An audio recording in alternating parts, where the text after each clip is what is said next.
Yeah, for example, the team are playing well, where the words are similar and right, but the pronunciation doesn't feel quite improved.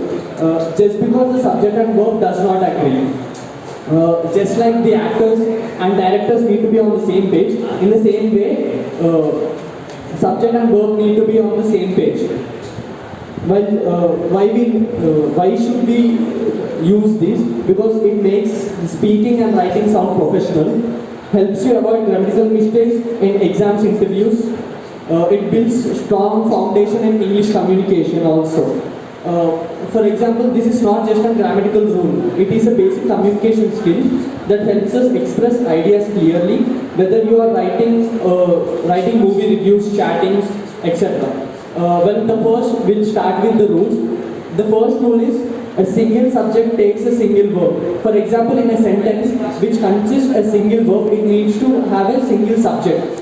For example, she is one, like she writes well, where she is a single person, so we use writes in either than using write. Second rule. So the rule number 2 is a plural subject takes a plural verb. When the subject of a sentence is a plural, the verb must be plural. For example, they writes well. They is a plural subject, so the verb is write. And the second example is dogs barks at strangers. Dogs is a plural word, so we use the verb bark. And the rule number 3 is the subjects joined by and takes a plural verb. When the two singular or plural subjects are joined by and, the subject becomes plural. And so it takes plural verb. For example, John and Mary are here. Two people. So two people are plural subjects. They uses are. And the second example is the teacher and the principal have arrived. The two different people, teacher and principal, are the plural subjects. They uses have. And there is a note here. If the two subjects refer to same person or the same thing, the verb must be singular. For example, the writer and the poet is speaking. Here the writer and poet refers to the same person, so the verb is a singular.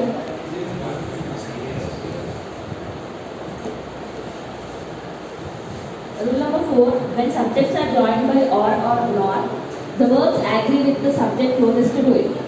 Example 1, either the teacher or the students are right. The subject closest to the verb is students, so we use are. Example number 2, neither the students nor the teacher is wrong. The subject closest to the verb is teacher. It is singular, so we use is. Rule number 5, indefinite pronouns like each, everyone, someone, nobody take singular verbs. Example 1, everyone is ready. Everyone is treated as singular. Example 2, nobody knows the truth. Nobody is singular. So we use knows, not know. Rule number 6, collective nouns. A collective noun refers to a group of people or things considered as a single unit. So for example, team, family or a community. It usually takes a singular verb when the group acts as a one unit. For example, the team is celebrating its victory. The team is seen as one group. Rule number 7, uncountable nouns. It refers to something that cannot be counted individually. For example, water, sugar, advice, furniture. It always takes a singular verb. For example, this information is very useful. Information is uncountable and takes a singular verb here. Rule number 8, titles are singular like movies, books and countries. Even if the title contains a plural noun, treat it is as singular. Example, mathematics is my favorite subject. And Harry Potter and the Goblet of Fire is a great movie. Rule number 9, there is or they are. Always look at the noun that comes after there. Example, there is a pen and a notebook on the table. So pen and notebook treated as one set, singular verb. Example 2, there are 3 boys outside, boys plural. Thank you. So coming on with the rule number 10 and 11. The then expressions of quantity and measurement usually take a singular verbs. So what that exactly mean?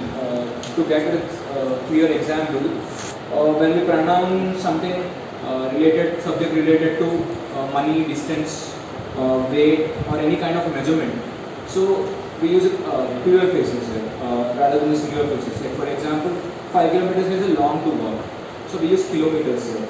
Next, $10 is enough to buy. We use dollars. Like the phrase sounds like the phrase really sounds like plural, but it looks different when we use the real subject. Like in short, if a quantity is in short to explain, if the quantity is acting as a singular unit, use it as a singular verb. Next, coming with rule number 11, ignore the preposition phrases when matching subject and verbs. So what does that exactly mean?